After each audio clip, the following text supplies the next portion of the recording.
Hello students, how are you? Hope you all would be fine.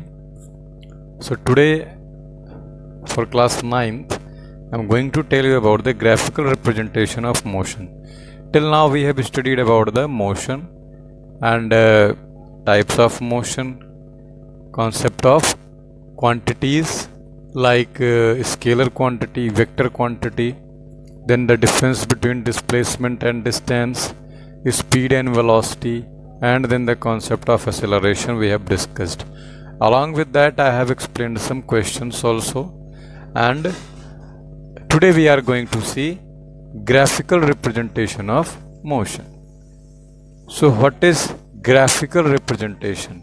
In class 8 you might have studied about graph. What is a graph? You know that a Cartesian plane or a XY graph plane is the symbolic representation which is showing some information.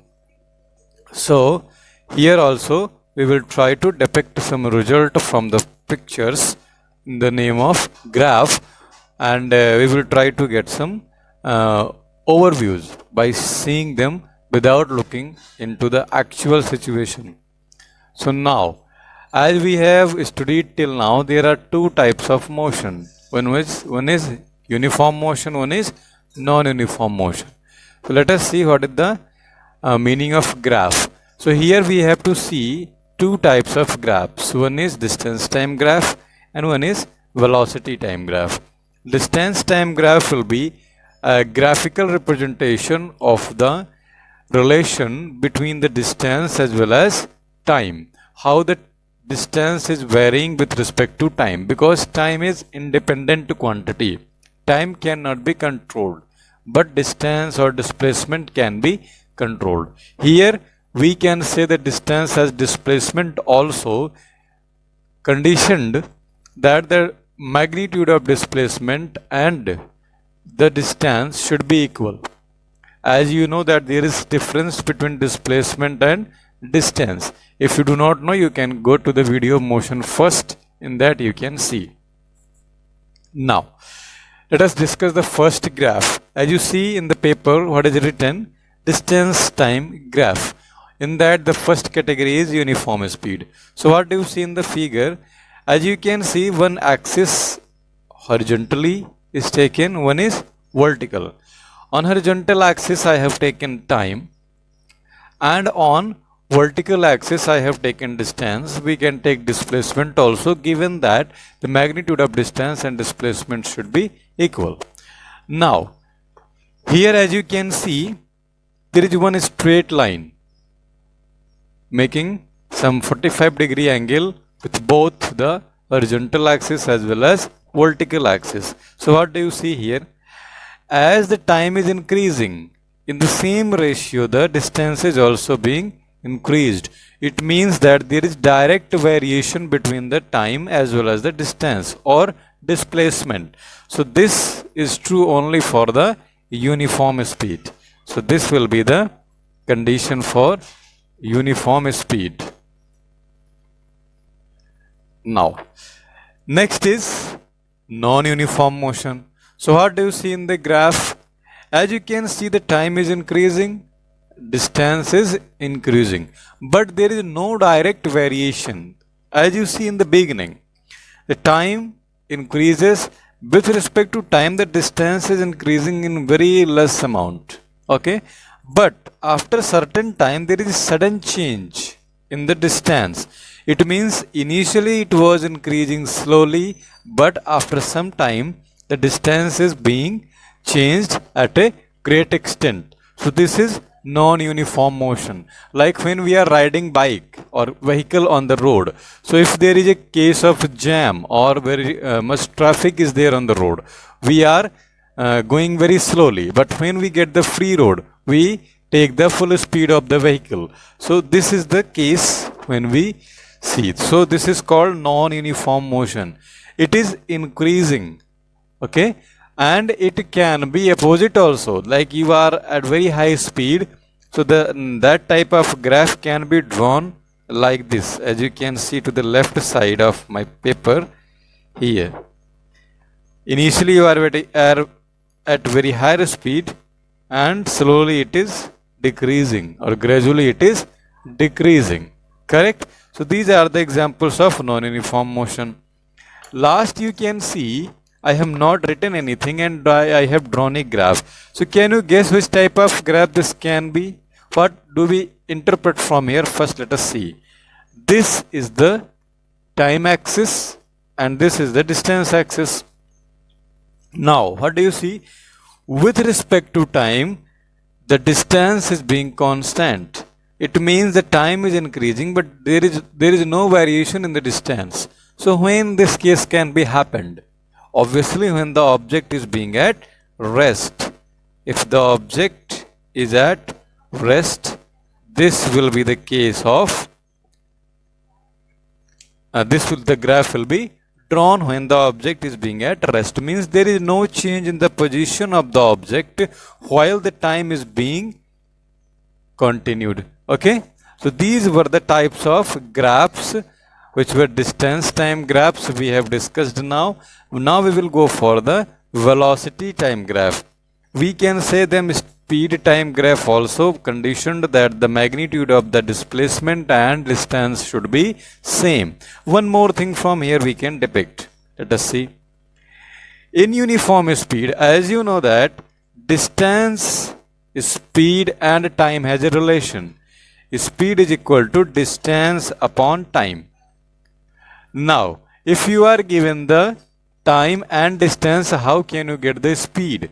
So what we have to do? We will take two points on the line which is showing the nature of the motion. On that we have taken two subsequent points. With respect to these points, there will be some projection on x-axis, similarly on y-axis. We have joined them. Similarly to the B point also we have got some projection on x-axis as well as on y-axis. So their difference, can you tell me how much this AC will be? It will be x2 minus x1. Similarly BC will be y2 minus y1. So the ratio of y2 minus y1 upon x2 minus x1 will be giving the speed at this moment. Because this is having uniform speed, so this will be true for whole speed. So from here we can get the speed directly without the calculation. Here we can get the speed as BC upon AC, y2 upon y1, y2 minus y1 upon x2 minus x1. See, how could I write x2, x1, x1, x2?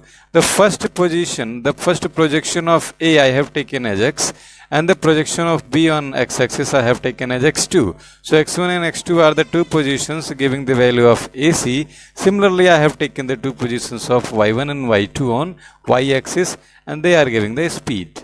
This is the momentary speed, but since this is uniform motion, so it will be true for overall motion. Correct? That can be proved for any type of graph. Next we are moving towards velocity time graphs. So now you see, again uniform motion if we have, so we can get the straight line. In the previous graph we have seen when we were getting the straight line, it means the projection was the graph was being showing the straight line. It means there is no change in the position of the object, means object was at rest. But here it will be changed. Here the object is not possessing any kind of acceleration. Means once the velocity is attained and we have tried to plot the graph is showing the straight line. It means there is no change in the motion or the speed or the velocity of the object or the vehicle with respect to time. The time is passing, the velocity is being constant or the speed is being constant for that particular type of time of motion. Next, if you want to calculate the distance or displacement using the velocity time graph, how can you calculate? So as you know, distance is equal to speed into time. So speed into time means this is the time axis, this is the speed axis. So both product will be giving us the distance or displacement. So if we try to find their area enclosed between 2 points, we can get the answer. So here you can see the area enclosed like A, B, C, D will be giving us the displacement or distance traversed by the object in that particular frame of time. Next graph we are moving. This is uniformly accelerated motion. See, there is some difference between uniform motion and uniformly accelerated motion. What is that? Uniform motion means the object speed or velocity is being constant throughout the time segment given to us.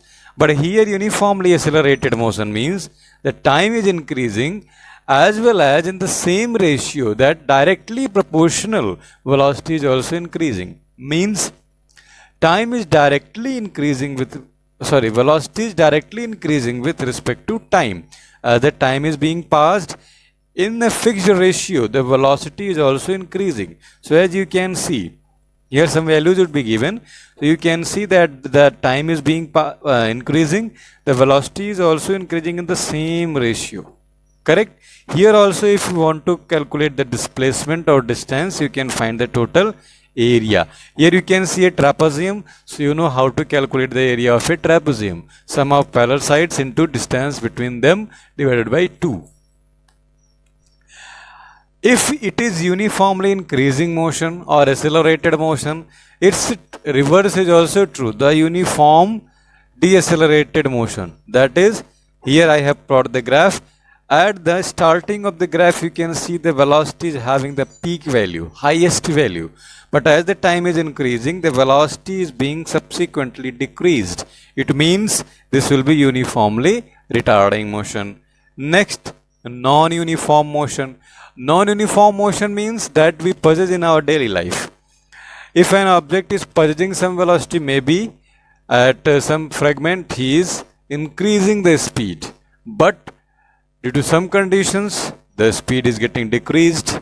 Again increasing, decreasing like this. So zigzag path will be traversed for the non-uniform motion. So this is all about the graphical representation of motion.